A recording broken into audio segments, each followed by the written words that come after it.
Aujourd'hui, nous dévoilons 13 trésors cachés du cinéma des années 1960 qui méritent d'être sous les projecteurs. Chacun est une relique audacieuse et éblouissante qui a façonné l'histoire du cinéma. Préparez-vous à allonger votre liste de films à voir. Votre voyage vers le trésor cinématographique vous attend. Les parapluies de Cherbourg, 1964. Des pastels lumineux et des émotions douces amères définissent Les parapluies de Cherbourg. Le film audacieux du réalisateur Jacques Demy, une comédie musicale française qui échange les dialogues pour un continu, un chant. Avec une radieuse Catherine Deneuve et Nino Castelnuovo, le film raconte la tendre romance d'un jeune couple mis à l'épreuve par la guerre et les difficultés économiques. La scénographie stylisée de Demy sature chaque image de couleur, du papier peint aux teintes pastel aux vibrantes costumes. Le résultat est une expérience rêveuse, parfois désorientante, qui ressemble à une peinture vivante en mouvement. Sous sa palette joyeuse se cache une histoire de chagrin, d'amour et de désir, montrant que la vie suit rarement les fins nettes d'Hollywood. Comédie musicale. Produit avec un budget modeste, Les parapluies de Cherbourg a surmonté le scepticisme initial pour devenir un succès au box-office en France, récoltant par la suite une reconnaissance internationale. Sa partition mélancolique par Michel Legrand a reçu des éloges généralisés et une nomination aux Oscars, prouvant que le format inhabituel, tout chanté, pouvait toucher le public, partout dans le monde. L'attention méticuleuse de Demy au décor coordonné par couleur a inspiré de futurs réalisateurs, dont Wes Anderson, à explorer des esthétiques tout aussi accentuées. Au fil des décennies, l'attrait durable de ce film provient non seulement de sa musique mémorable et de ses visuels saisissants, mais aussi de la façon dont il capture profondément les rêves de jeunesse et le chagrin des occasions manquées. Un chef-d'œuvre kaléidoscopique en effet. Le Better Hauntings, 1963. The Haunting de Robert Wise est une leçon de terreur psychologique qui se passe de sensations fortes bon marché.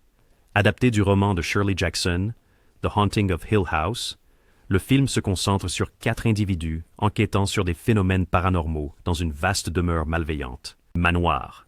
Wise utilise des angles de caméra dérangeants, des effets sonores discordants et des gros plans étouffants pour évoquer une peur rampante.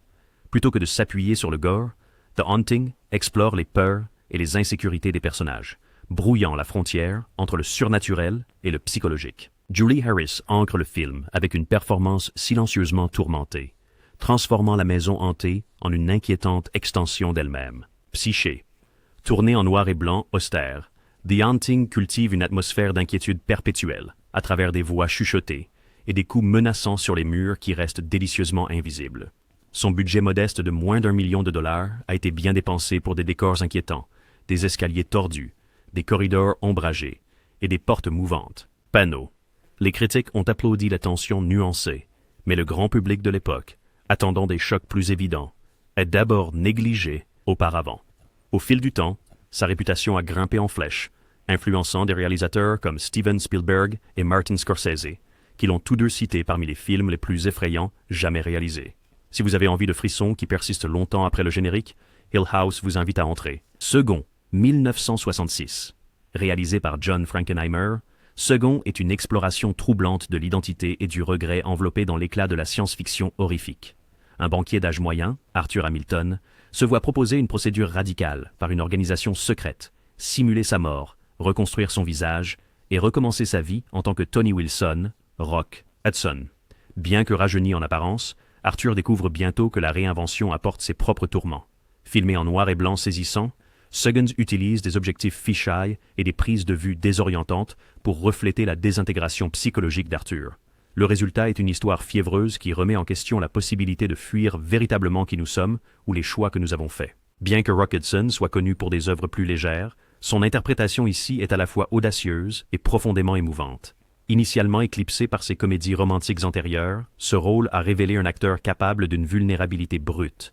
Le budget du film avoisinait 2 500 000 $, mais il a eu du mal à trouver son public lors de sa sortie, en partie à cause de son ton sombre et du manque de réponses faciles. Avec le temps, Seconds a acquis un public fidèle parmi les cinéphiles qui ont loué ses images obsédantes et son aspect philosophique. Des sous-entendus.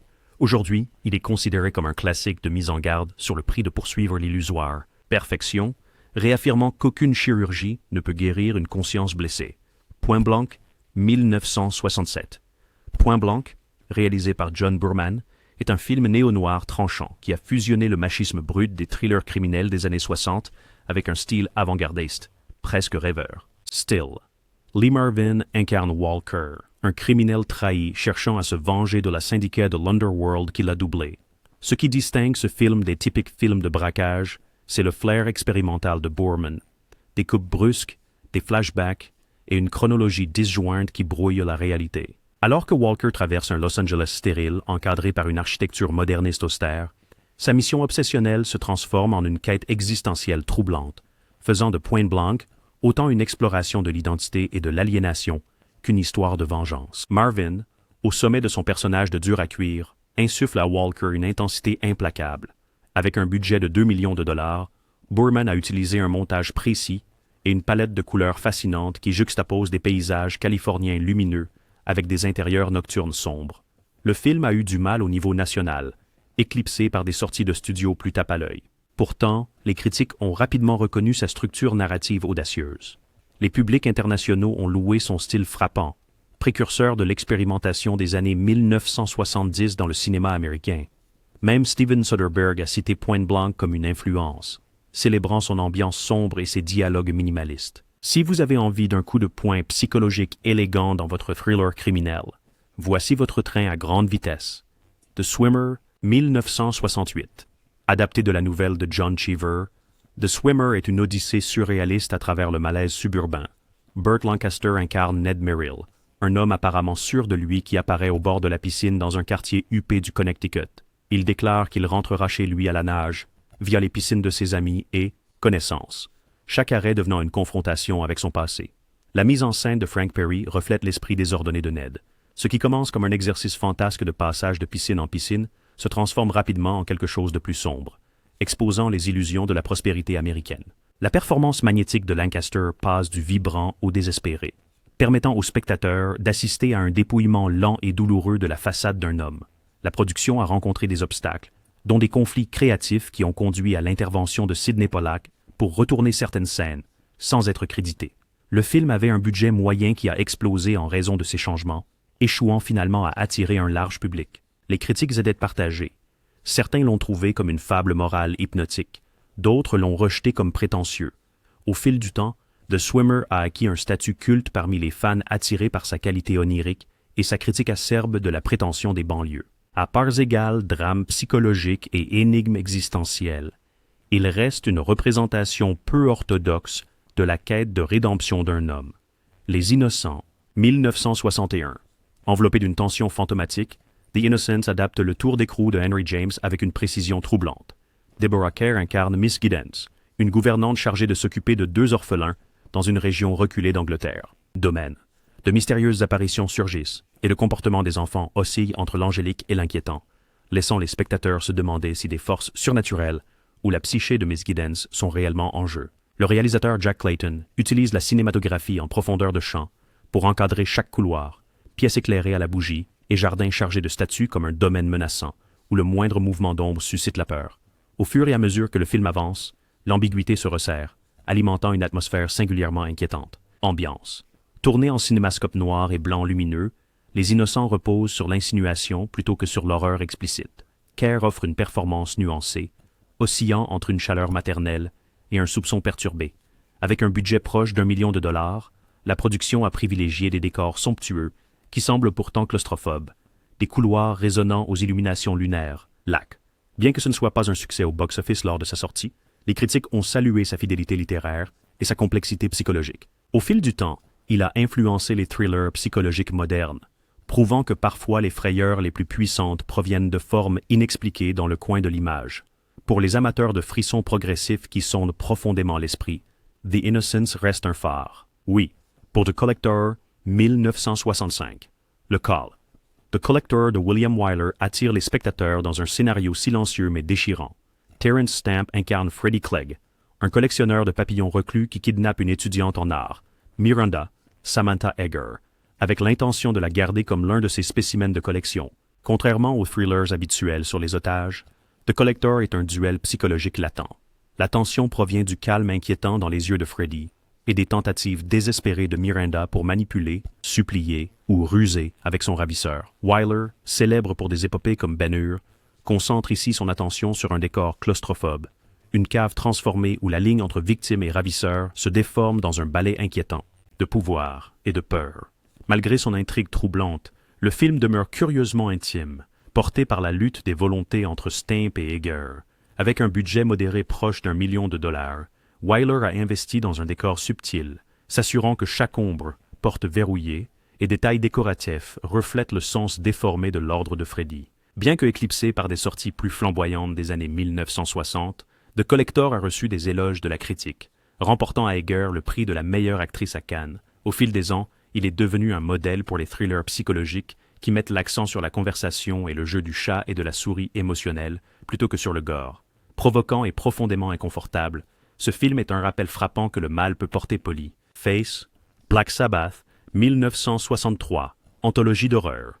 Black Sabbath, à l'origine Bert Trivolzi de la Paura, est un joyau dans la filmographie du maestro italien Mario Bava. Divisé en 3 segments, le téléphone, la garde-robe et la goutte d'eau, le film met en avant le talent de Bava pour l'angoisse atmosphérique. Dans chaque conte, un éclairage vibrant en technicolor baigne les décors d'une lueur macabre, accentuant chaque ombre sinistre. Black Sabbath présente également l'emblématique Boris Karloff, dont la narration menaçante relie les histoires, ajoutant un sentiment de continuité aux vignettes par ailleurs distinctes. Le style caractéristique de Bava, étrange, opulent et imbibé de couleurs, il transforme des décors simples en paysages surréalistes de terreur et de pressentiment. Tourné avec un budget modeste, Black Sabbath a tiré parti de l'ingéniosité de Bava. Des astuces de caméra habiles et un éclairage créatif ont dissimulé toute contrainte financière. Contrainte. À sa sortie, différentes versions ont circulé à l'international, avec des distributeurs américains modifiant l'ordre des histoires et atténuant les éléments suggestifs. Le format anthologique du film s'est avéré à la fois un atout marketing et un défi, séduisant les fans de l'horreur en format court tout en déconcertant certains spectateurs grand public. Avec le temps, les critiques l'ont salué pour ses visuels magnifiquement stylisés et pour avoir relié les éléments gothiques classiques avec le gore moderne qui allait bientôt définir l'horreur italienne. Si vous recherchez un voyage troublant teinté de couleurs luxuriantes et de suspense intemporel, c'est un incontournable. L'Ange exterminateur, 1962. Le film L'Ange exterminateur de Luis Buñuel orchestre un cauchemar singulier à l'intérieur d'un manoir opulent. Après un dîner formel, les invités de la haute société réalisent qu'ils ne peuvent pas quitter le salon. Pas de porte verrouillée, pas de garde, juste une force invisible qui les retient là. Comme un faim, soif et claustrophobie s'installent, le décorum se désintègre, révélant une désespération primitive sous les façades de la haute société. Le flair surréaliste de Buñuel est pleinement affiché, des répétitions inexplicables de scènes aux rêves bizarres, interludes, des pics subtils envers les structures de Close se tissent à travers le film, se moquant des prétentions de l'élite qui, malgré leur richesse et leur sophistication, s'effondrent lorsqu'ils sont poussés hors de leur confort. Zone. Produit avec un budget serré au Mexique, le film utilisait des décors minimalistes, principalement une pièce somptueuse, et mettait l'accent sur la rupture psychologique plutôt que sur les effets spéciaux. Effet. Les critiques ont d'abord trouvé son concept déroutant, bien qu'il ait fortement résonné avec ceux qui connaissaient les sensibilités surréalistes de Buñuel. Les censeurs en Espagne et dans plusieurs autres pays ont eu des problèmes avec son ton anti-establishment, limitant son succès commercial immédiat. Au fil du temps, L'Ange exterminateur a acquis une estime critique en tant qu'exemple de l'absurde au cinéma, influençant des réalisateurs comme David Lynch et Yorgos Lanthimos. Pleinement humoristique et profondément inquiétant, il oblige les spectateurs à se demander « Lorsque nos masques sociaux tombent, que reste-t-il » Marguerite, 1966. Les Marguerites de Vera Chytilova est un triomphe de la nouvelle vague tchèque débordant d'une énergie frénétique et rebelle. Esprit. Le film suit 2 jeunes femmes, toutes 2 nommées Marie, qui se lancent dans une série de jeux anarchiques. Farce.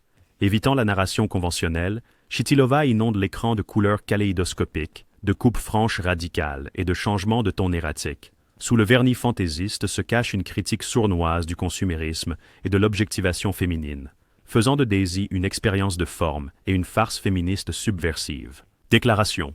Sa durée courte déborde d'irrévérence. Des batailles alimentaires semblables à des collages au tableau surréaliste qui défient les notions conventionnelles de l'étiquette et de la narration. Cohérence. Tourné sous un régime communiste qui valorisait la conformité, Les Petites Marguerites a testé les limites de la liberté artistique. Son budget était modeste, mais l'approche inventive de Chytilova a exploité chaque couronne, s'appuyant sur un montage avant-gardiste plutôt que coûteux. Ensemble. Bien que le film ait été interdit par le gouvernement pour gaspillage alimentaire, symbolisant le manque de respect, il est ensuite devenu un symbole du le style audacieux de la nouvelle vague tchèque.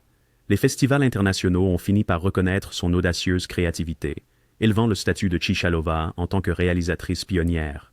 Même aujourd'hui, Les Petites Marguerites semble en avance sur son temps, ravissant les spectateurs avec son ton irrévérencieux tout en défendant le social. Commentaire. C'est un visionnage essentiel pour quiconque avide de cinéma audacieux et non conventionnel. Réflexion à mi-script. Qu'est-ce qui nous captive encore dans le cinéma des années 1960?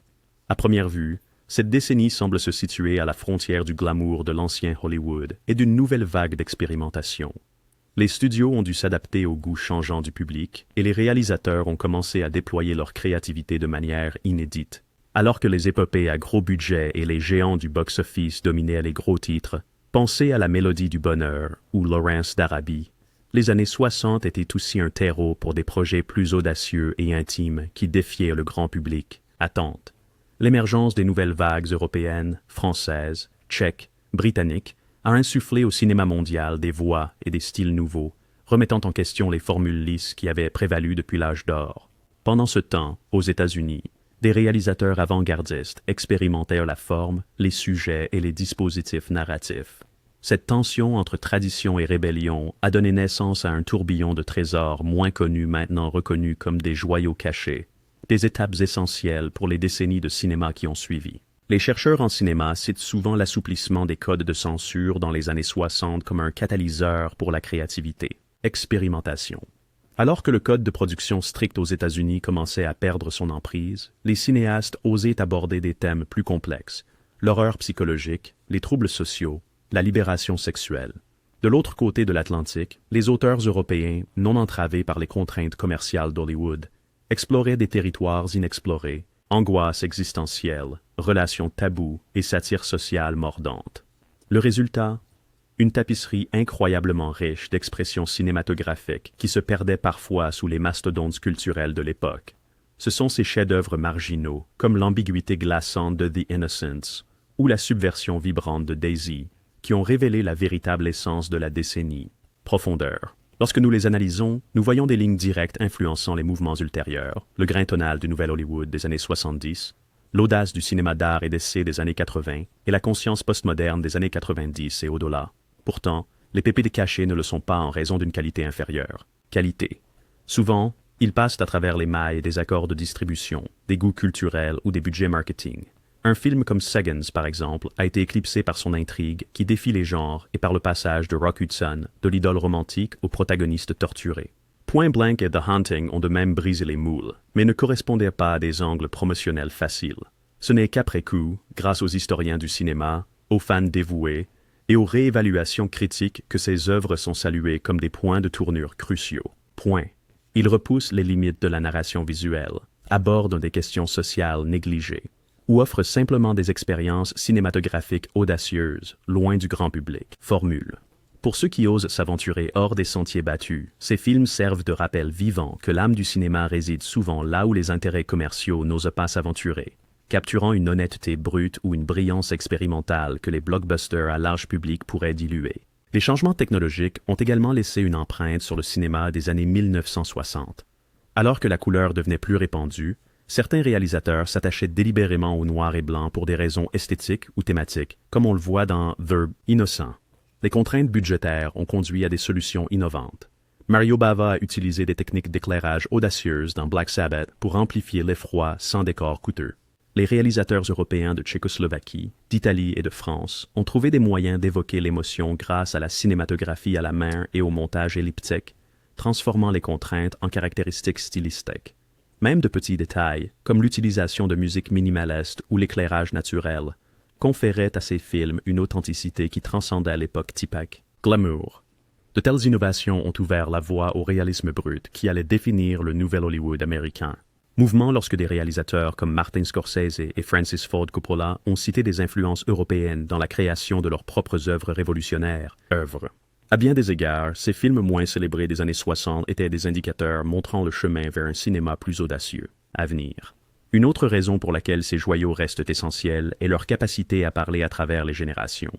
Leurs récits, l'amour, l'isolement, l'agitation politique et le questionnement existentiel demeurent des sujets intemporels. Même à une époque saturée de blockbusters en images de synthèse, l'attrait émotionnel attirance d'une pièce de chambre psychologiquement tendue, comme The Collector Retains Power. Les questions morales troublantes dans The Swimmer, sur les illusions que nous construisons pour nous-mêmes, résonnent dans le monde d'aujourd'hui, où le personal branding sur les réseaux sociaux peut masquer de profondes insécurités. Observer comment les années 60 ont abordé de tels thèmes universels sous des codes ou des budgets restrictifs nous rappelle que l'art cinématographique n'est pas seulement une question de grand spectacle, mais d'une perspicacité humaine incisive. Ces films rappellent aux spectateurs que la technologie seule ne définit pas la qualité. La vision, la créativité et le courage le font. Les regarder est une fenêtre sur une époque de transformation qui continue de façonner la manière dont les histoires sont racontées et réinventées à l'écran. Alors, en découvrant ces trésors cachés, prenez le temps d'apprécier comment chaque réalisateur a utilisé l'énergie turbulente des années 60 pour raconter des histoires à la fois intimes et vastes. Remarquez comment les parapluies de Cherbourg transforment le chagrin en une opérette colorée qui défie le réalisme, ou comment les petites marguerites utilisent des frasques absurdes pour critiquer les normes sociales. Cherchez les fils conducteurs récurrents, les réalisateurs défiant la complaisance, les acteurs prenant des rôles audacieux, et les équipes de production repoussant les limites financières ou idéologiques. Ces audacieuses incursions sont précisément la raison pour laquelle bon nombre de ces films ont perduré, car ils témoignent d'un esprit créatif et agité qui a permis au cinéma d'évoluer. Maintenant que nous avons disséqué 10 joyaux cachés remarquables, nous ferons un bref détour pour rendre hommage à 3 autres titres moins connus. Chacun ajoute une nouvelle couche à la tapisserie de l'innovation des années 1960. Gardez les yeux ouverts, car le coffre cinématographique des décennies regorge de merveilles extraordinaires à découvrir. 3 joyaux bonus. Joyaux bonus. 1. Wings, 1966. Larissa Shepitko. Wings de Larissa Shepitko dépeint le trouble silencieux d'un pilote de la Seconde Guerre mondiale à la retraite devenu enseignant au lycée. Principal. Hantée par les souvenirs de vol et de camaraderie perdus, elle navigue la vie soviétique d'après-guerre dans une brume de désirs inavoués. Évitant les scènes de guerre grandioses, le film se concentre sur des textures émotionnelles subtiles. Avec une cinématographie nuancée capturant les paysages soviétiques gris, Wings se distingue comme une rare réalisation féminine des années 60 soviétiques. Cinéma. Sa sortie modeste et sa circulation internationale limitée l'ont laissé dans une relative obscurité. Au fil du temps, il a gagné les éloges de la critique pour sa délicate représentation du regret et la recherche d'un nouveau sens. J'aime bonus. 2. La femme des sables, 1964, Hiroshi. Teshigahara. Le cinéaste avant-gardiste japonais Hiroshi Teshigahara offre une descente hypnotique dans le désespoir ensablé avec La femme des sables. Un enseignant se retrouve piégé dans une fosse désertique avec une femme mystérieuse, contraint de pelleter du sable pour survivre. La photographie en noir et blanc intense souligne les grains mouvants, transformant le paysage en un étouffant et vivant entité. Malgré le prix spécial du jury à Cannes, le film est resté méconnu des grands publics occidentaux. Ses thèmes existentiels et ses visuels frappants l'ont depuis élevé au statut de film culte. L'approche minimaliste de Teshigahara démontre comment même les décors les plus simples peuvent devenir des arènes pour une réflexion philosophique profonde. J'aime bonus. 3. Pale Flower, 1964, Masahiro Shinoda. Dans le Pale Flower teinté de noir de Shinoda, un yakuza récemment libéré sur parole dérive à travers le monde souterrain néon de Tokyo, croisant la route d'un joueur énigmatique fasciné par le danger. Leur rencontre, pleine de tensions non dites, illustre une addiction au risque alors qu'ils fréquentent des casinos clandestins. Visuellement, le film fusionne l'intensité rythmée du jazz avec une cinématographie noire et blanche, austère, capturant un Japon d'après-guerre oscillant entre tradition et la modernité. Bien qu'il ait trouvé un succès domestique parmi les cercles de cinéphiles, la distribution internationale a été lente. Ce n'est que des années plus tard que les critiques ont salué Pale Flower comme un chef-d'œuvre du film noir minimaliste, louant ses performances subtiles et le montage dynamique de Shinoda qui souligne la flirtation existentielle des personnages avec mort. Avec ses 13 joyaux cachés découverts, vous avez entrevu l'esprit audacieux du cinéma des années 60 au-delà des plus grands succès hollywoodiens. Gardons les bobines en mouvement. Abonnez-vous à Golden Age Classics pour d'autres voyages dans des classiques méconnus. Partagez vos favoris ci-dessous et ensemble, nous maintiendrons ces trésors cinématographiques vivants pour les générations futures.